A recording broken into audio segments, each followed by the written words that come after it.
Coming up today on Cruiseman's Garage, we're going to install a SuperBrace fork stabilizer on this Triumph Thruxton.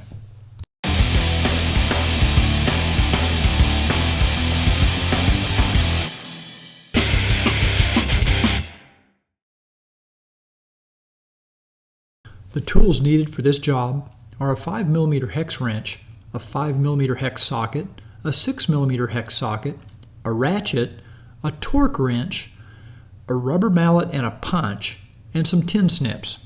Before we start, make sure you have the correct SuperBrace for your year and make and model of motorcycle. If your motorcycle has a center stand, go ahead and place it on the center stand. This Thruxton does not, so we're using a piece of wood under the side stand so the bike is upright. Make sure the front wheel is facing forward. Now, if your Thruxton is equipped with these plastic fork protectors, we need to remove these before we can install the SuperBrace. The easiest way to do this is to use a small punch. Be very careful, get up under that plastic edge and just kind of use a rubber mallet to tap up. You could also use a little piece of wood.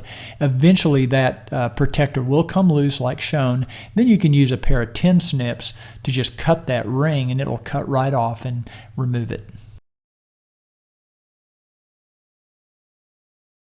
Using a 6mm Allen socket, you can loosen the pinch bolt on the right front fork. Now, don't remove it, just loosen it.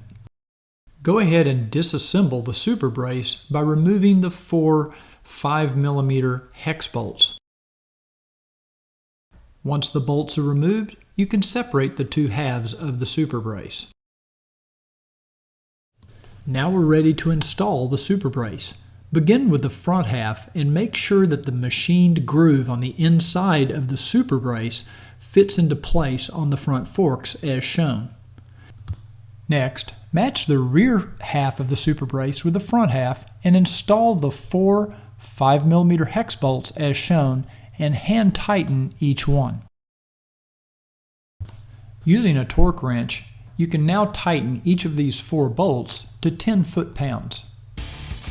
Don't forget to torque the actual pinch bolt to factory specs. On this Thruxton, it's 16 foot-pounds.